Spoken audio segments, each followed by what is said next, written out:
આજે આપણે માનવ વિકાસ ચેપ્ટરમાં કોહલબર્ગનો નૈતિક વિકાસનો સિદ્ધાંત વિશે ચર્ચા કરીશું. કોહલબર્ગ એવું કહે છે કે નૈતિક કે અનૈતિક જે વિકાસ થતો હોય છે એ એના ચોક્કસ સંસ્કૃતિ, એના ચોક્કસ વિચારોના અનુસંધાનમાં એના નૈતિક વિચારોની જે અસર એના ઉપર જોવા મળતી હોય છે, એટલે કે એ પ્રમાણે એનો નૈતિક વિકાસ થતો હોય છે. કે કોઈ ઘટના છે ને એના અનુસંધાનમાં દરેક વયના વ્યક્તિઓના વિચારો એ ઘટનાના અનુસંધાનમાં અલગ અલગ હોય છે. જેવા પર્યાવરણમાંથી, જેવી સંસ્કૃતિમાંથી વ્યક્તિ આવે છે એના અનુસંધાનમાં એનો નૈતિક વિકાસ થાય છે અને એવા વિચારો જોવા મળતા હોય છે. એટલે કે એ ઘટનાના અનુસંધાનમાં નાની વયના બાળકોના મંતવ્યો અલગ જોવા મળે તો મોટી વયના બાળકોના મંતવ્યો અલગ જોવા મળતા હોય છે. તો અહીંયા કોહલબર્ગ નૈતિક વિકાસના સિદ્ધાંતમાં એવું કહે છે કે નૈતિકતા અને અનૈતિકતા વિશેના બાળકથી માંડીને પુખ્ત વય સુધીના વ્યક્તિના નિર્ણયો જુદા જુદા હોય છે.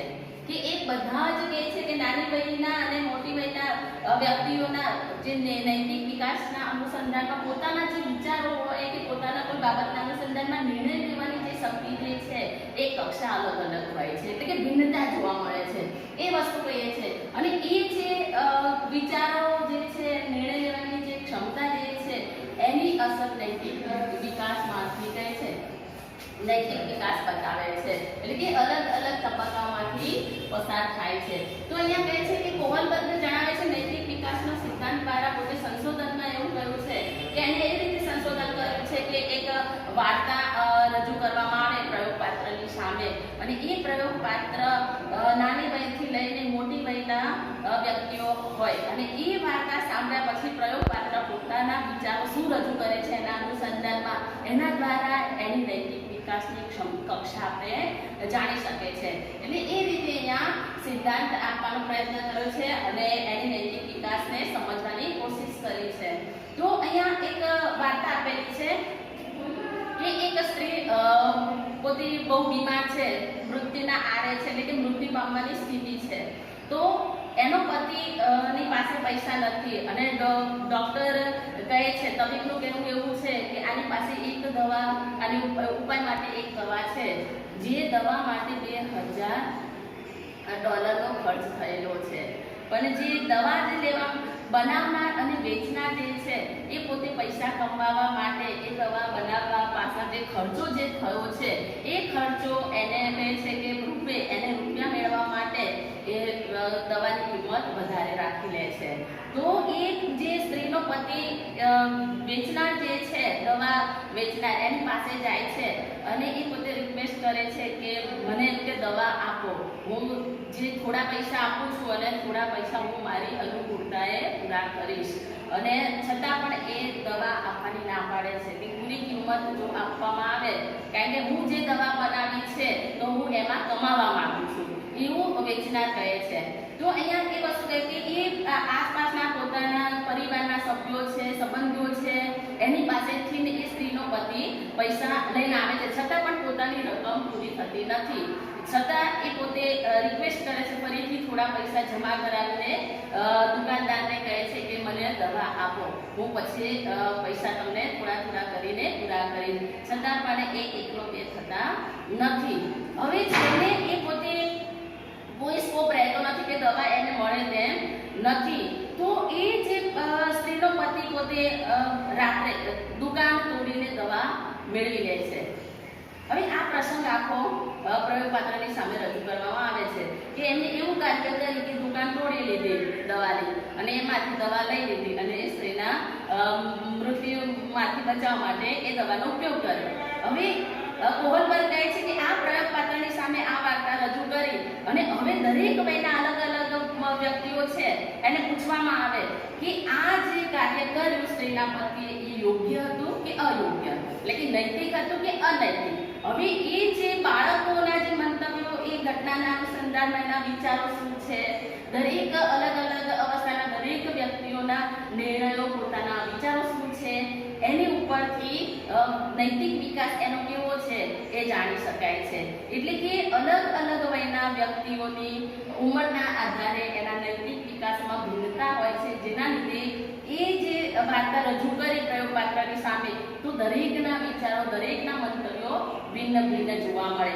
એની સાંસ્કૃતિક જે વાતાવરણમાંથી પોતે આવે છે એ લોકોની અસર પણ પોતાના વિચારોમાં જોવા મળતી હોય છે. તો દરેકના જવાબ ભિન્ન ભિન્ન જોવા મળે. તો એ રીતે કોહલબર્ગે પ્રયોગપાત્રની પાસે પોતાના મંતવ્યો જાણીને નૈતિક વિકાસની કક્ષા જાણવાની કોશિશ કરી છે.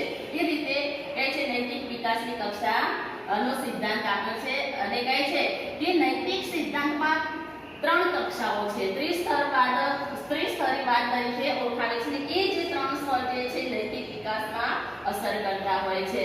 તો કહે છે કે પહેલી પૂર્વ નૈતિક કક્ષા એ એવી કક્ષા છે કે કોઈ પણ વ્યક્તિ જે છે કોઈ પણ બાબતના અનુસંધાનમાં પોતે એવું કહે છે કે ના એને સજા થવી જોઈએ. આપણે જોઈએ કે પેલા જે પોતાની પત્નીને બચાવવા માટે એ દુકાન તોડીને દવા મેળવે છે, કારણ કે એની પાસે કોઈ સ્કોપ નથી, એની પાસે ઘણા રિક્વેસ્ટ કરે છે, દવા પણ અડધા પૈસા પણ આપવા તૈયાર થાય છે, પૂરા પૈસા આપી દેવા પણ પોતે પ્રોમિસ આપે છે, છતાં પણ એને તો પહેલા જે વિચાર કરનાર, જે પહેલા તબક્કામાં જે વિચાર કરનાર લોકો હતા એને શિક્ષા થવી જોઈએ, એનો બદલો મેળવવો જોઈએ. તો આ જે વિચારો કરનારા જે પ્રથમ કક્ષાની કહે છે કે નૈતિક પ્રથમ કક્ષામાં એની ગણતરી કરે છે કોહલબર્ગે. જ્યારે બીજી નૈતિક કક્ષાના જે વિચારો ધરાવનાર હોય છે એવી પરંપરાગત લોકોનું કેવું લાગશે, પરંપરાગત એટલે કે સમાજના અનુસંધાનમાં વિચારો હોય. નૈતિક વિકાસ જે થયેલો કે લોકો શું વિચારશે, હું આમ કરીશ તો લોકો શું કહેશે, પરંપરાગત સામાજિક બાબતને લઈને જે પણ ડિસિઝન લેતા હોય નૈતિક વિકાસ એના અનુસંધાનમાં થતો હોય, તો એની આ બીજી કક્ષા જે છે એ નૈતિક વિકાસમાં અસર કરનારો કક્ષા છે. તો ત્રીજી નૈતિક કક્ષા જે એ છે કે ભાઈ સ્વયં સ્વીકાર કરે, અંતરીકરણ કરે, પોતે વિચારે, મનન કરે, વ્યક્તિ ખુદ પોતે પોતાના એ નિર્ણયો જાતે લે, પોતાના વિચારો પોતે જાતે રજૂ કરે છે કોઈ પણ ઘટનાના અનુસંધાનમાં. તો એ બધી વસ્તુઓ જે છે એ નૈતિક વિકાસમાં આ ત્રણેય કક્ષાઓ અસર કરતી હોય છે. કોહલબર્ગ એવું પણ કહે છે કે જ્યારે નૈતિક વિકાસ થઈ જાય છે તે એ ઉલટી દિશામાં એનો વિકાસ ક્યારે થતો નથી. એની ઉલટી દિશામાં વિકાસ નથી થતો એટલે કે જ્યારે નૈતિક વિકાસ થઈ ગયો છે કોઈ પણ અવસ્થામાં, કોઈ પણ બાળકથી લઈને મોટી વયના વ્યક્તિમાં, તો એ ફરીથી અવિકસિત અવસ્થામાં ક્યારે આવતો નથી. આપણે ફ્રોઈડના મનોજાતીય વિકાસનો સિદ્ધાંત આપણે અભ્યાસ કરીશું. મનોજાતીય સિદ્ધાંત વિશે ફ્રોઈડ કહે છે કે વ્યક્તિ નો મનોજાતીય વિકાસ એ અલગ અલગ અવસ્થાઓમાં થતો હોય છે અને એ વિકાસ જાતીય વિકાસ સાથે સંકળાયેલો છે. ફક્ત જાતીય વિકાસ જ નથી, પરંતુ કહે છે જાતીય પ્રવૃત્તિ જ નથી. જાતીય વિકાસના સિદ્ધાંતમાં કહે છે કે એ વ્યક્તિના શરીરના અવયવો દ્વારા જે પ્રવૃત્તિ થાય છે એ પ્રવૃત્તિમાં જે આનંદ મળે છે એની વાત અહીંયા કરી છે કે ફક્ત જાતીય વિકાસના અનુસંધાનમાં જ અહીંયા કહે છે કે મનોજાતીય વિકાસ નથી થતો, પરંતુ એના જે અવયવો દ્વારા પ્રવૃત્તિ જે કરે છે એમાં આનંદ પણ મેળવે છે. એવું અહીંયા મનોજાતીય વિકાસમાં ફ્રોઈડે પોતાના મંતવ્ય જણાવે છે. એના મત મુજબ એવું કહેવામાં આવે છે કે મનોજાતીય અવસ્થાના 5 અવસ્થાઓ જણાવી છે અને આ અવસ્થાઓ એ જાતીય વિકાસની અવસ્થાઓ છે. તો પહેલી અવસ્થામાં કહે છે કે જ્યારે વ્યક્તિ મુખ કેન્દ્રી અવસ્થામાંથી પસાર થાય છે, એટલે કે જન્મથી 1.5 વર્ષનો જે વર્ષ હોય છે અને એ બાળક જન્મે છે ત્યારે એ મુખ કેન્દ્રી અવસ્થા તરીકે ઓળખાય છે. યાની એનામાં જે કામ શક્તિ જે જોવા મળે છે એ મુખ કેન્દ્રી કામ શક્તિ જોવા મળતી હોય છે કે બાળક પોતાના મુખ દ્વારા, જીભ દ્વારા એ ઉત્તેજના અનુભવે છે અને એ ઉત્તેજના દ્વારા પોતે આનંદ મેળવે છે. એટલે કે કામ શક્તિ એના મુખ અને જીભ કેન્દ્રિત હોય છે, જેના દ્વારા કોઈ પણ નાનું બાળક હોય છે એ પોતે સંતોષ મુખ અને જીભ દ્વારા જ મેળવતું હોય છે. તમે ઘણી વખત જોતા હશો કે નાનું બાળકને તમે કંઈક હાથમાં કંઈ પણ વસ્તુ આવી હોય તો પોતાના જે હાથ કે કોઈ અવયવ તરત જ એ મોંમાં નાખીને ચૂસવાની ક્રિયા કરતો હોય છે, મોંમાં નાખી દેતો હોય છે કે જેના લીધે મુખ કેન્દ્રી અવસ્થા છે તે એને કામ શક્તિ મુખ કેન્દ્રિત છે, જેના લીધે આપણે મુખ કેન્દ્રી અવસ્થા કહીએ છીએ એને જન્મથી 1.5 વર્ષનું બાળક જે છે એ કોઈ પણ વસ્તુ પોતાના મોંમાં નાખીને એ પોતે અમુક કેન્દ્રીય કામ શક્તિને કહે છે કે સંતોષવાનું કાર્ય કરતું હોય છે, પરંતુ સમય જતાં લાંબા સમયગાળે જો આ અવસ્થા બાદ બીજી અવસ્થામાં પ્રવેશ કરે અને આ જે મુખ્ય કેન્દ્રીય અવસ્થામાં જે ચૂસવાની ક્રિયા છે, મોંમાં કંઈ વસ્તુ નાખવાની જે કહે છે કે કાર્ય છે, પ્રવૃત્તિ છે, એને જો દૂર કરવામાં ના આવે, એને અંકુશમાં ન લાવવામાં આવે તો એ બાળકને ટેવમાં પરિણમે છે એ પ્રવૃત્તિ.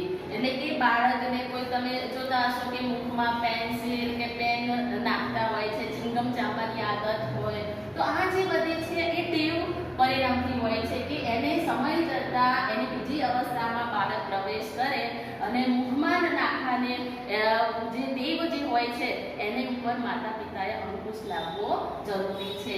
નહીં તો બીજી અવસ્થામાં એ લાંબા સમયગાળે કહેવાય ટેવમાં પરિણમતી હોય છે. તો હવે ફ્રોઈડ બીજી અવસ્થા એ ગુદા કેન્દ્રિત અવસ્થા તરીકે ઓળખાવે છે કે વ્યક્તિ બીજા અને ત્રીજા વર્ષનો જે સમયગાળો જે છે એ ગુદા કેન્દ્રિત અવસ્થા તરીકે ઓળખાવે છે કે એની કામ શક્તિ જે છે નો વિકાસ થયેલો હોય છે, પરંતુ એને આપણે કહીએ છે કે એ મળમૂત્ર વિસર્જનની ક્રિયા સાથે સંકળાયેલી છે. એટલે કે મળમૂત્ર વિસર્જન સાથે જે સંકળાયેલા જે અવયવો છે એ અવયવો સાથે એની કામ શક્તિ જોડાયેલી હોય છે, જેને આપણે કામ શક્તિને લિબિડો તરીકે ઓળખવામાં આવે છે. તો અહીંયા બીજા ત્રીજા વર્ષનો જે સમયગાળો જે છે બાળકનો સ્વરૂપ બીજી અવસ્થા એ મનોજાતીય વિકાસમાં, તો ફ્રોઈડ કહે છે કે ગુદા કેન્દ્રીય અવસ્થામાં કામ શક્તિ જે મળમૂત્ર વિસર્જન સાથે સંકળાયેલા અવયવો જે છે એમાં કામ શક્તિને સંતોષવાનું કાર્ય કરતું હોય છે, અને એ જે કામ શક્તિને સંતોષે જે લિબિડો નામે તરીકે ઓળખવામાં આવે છે. તો વારંવાર બાળક જે છે મળમૂત્ર સાથે સંકળાયેલા અવયવોમાંથી પોતે કામ શક્તિને સંતોષવાનું કાર્ય કરે, વારંવાર એવી પ્રવૃત્તિ કરે જેના લીધે માતા પિતાના કહેવા છતાં એ બાળક જે છે એ પ્રવૃત્તિમાં દૂર કરવા અથવા એ પ્રવૃત્તિથી દૂર જતું નથી, પરંતુ સમય જતાં બીજી અવસ્થામાં પ્રવેશે તો માતા પિતાએ એ અવસ્થા દરમિયાન એને અંકુશમાં પણ લાવવાની જરૂર નથી, પરંતુ એને આંખ આડે કાન પણ કરવા જોઈએ નહીં માતા પિતાએ. તો એનું ધ્યાન પણ રાખવું જોઈએ. બીજી અવસ્થામાં પ્રવેશે ત્યારે એ જે કાર્ય જે છે કામ શક્તિ જે ગુદા કેન્દ્રિત હોય છે એમાં પરિવર્તન અવશ્ય આવતું હોય છે. તો માતા પિતાએ બાળક પ્રત્યે ધ્યાન રાખવાનું છે, પરંતુ એને કહે છે કે અંકુશમાં લાવવાનો કોશિશ કરવી જોઈએ નહીં, પણ તો બીજી અવસ્થામાં પ્રવેશે તો ત્યાં ધ્યાન દોરવું અથવા એવોઇડ કરવું પણ જોઈએ નહીં. તો અહીંયા જ્યારે ત્રીજી અવસ્થામાં બાળક પ્રવેશે છે, વ્યક્તિ પ્રવેશે તો શિશ્ન કેન્દ્રિત અવસ્થા તરીકે ઓળખવામાં આવે છે. તો ફ્રોઈડ કહે છે કે આ જે જાતીય અંગોને ઉદ્દીપ્ત પર કેન્દ્રિત કરવાની પ્રક્રિયા હોય છે, એટલે કે વ્યક્તિના જાતીય અંગો જે છે એના દ્વારા એ પોતે કામ શક્તિને કહે છે કે સંતોષવાનું એનું કાર્ય હોય છે, એટલે કે કેન્દ્રિત હોય છે, ઉદ્દીપના પર કેન્દ્રિત હોય છે એમ કહે છે. તો અહીંયા આ જે સમયગાળો છે એ 3 થી 6 વર્ષનો સમયગાળો છે.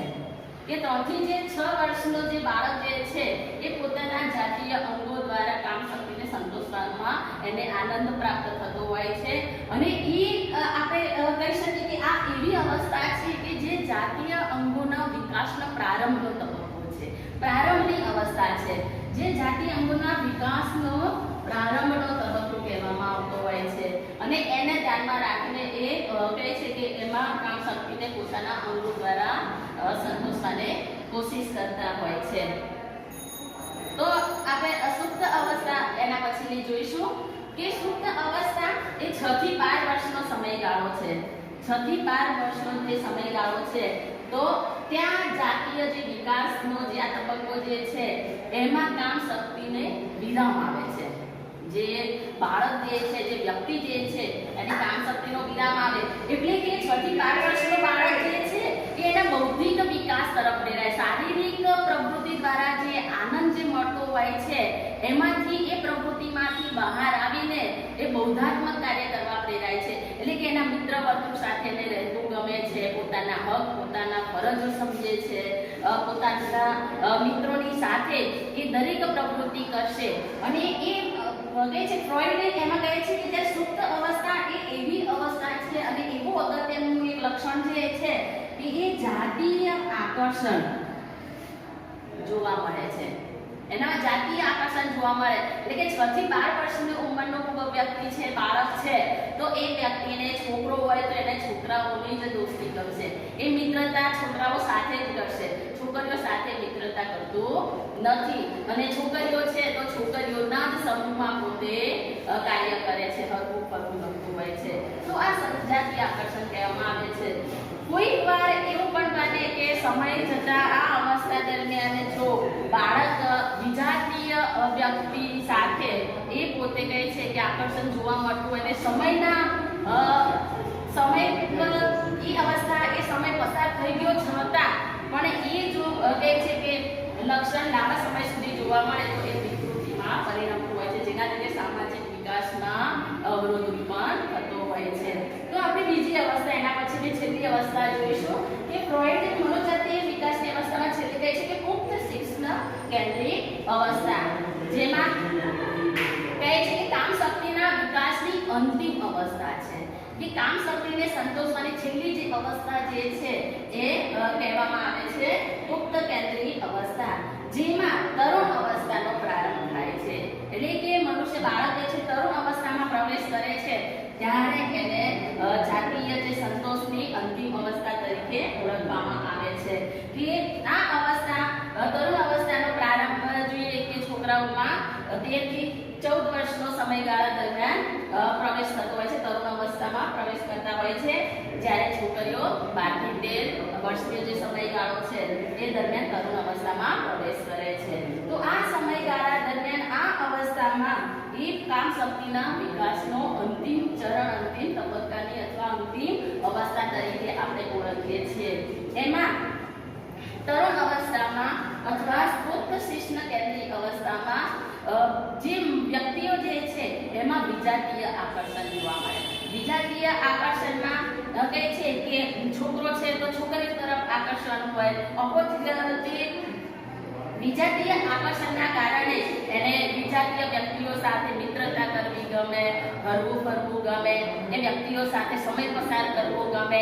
અને આ સમયનું પરિણામ એવું પણ આવે કે લગ્નમાં પણ પરિણામે. અને લગ્નની જે અવસ્થા જે લગ્ન જ્યારે થાય છે તો એ સામાજિક વિકાસ માટેનું અગત્યનું સ્વરૂપ આપણે ગણતા હોઈએ છીએ. કે પોતાની કામનાઓ, પોતાની કામ શક્તિઓને વિકાસને, પોતાની કામ શક્તિઓને સંતોષવા માટે જે લગ્ન સ્વરૂપે સમાજ સ્વીકાર્ય ગણવામાં આવે છે અને સામાજિક વિકાસનું સ્વરૂપ તરીકે પરિણમે છે.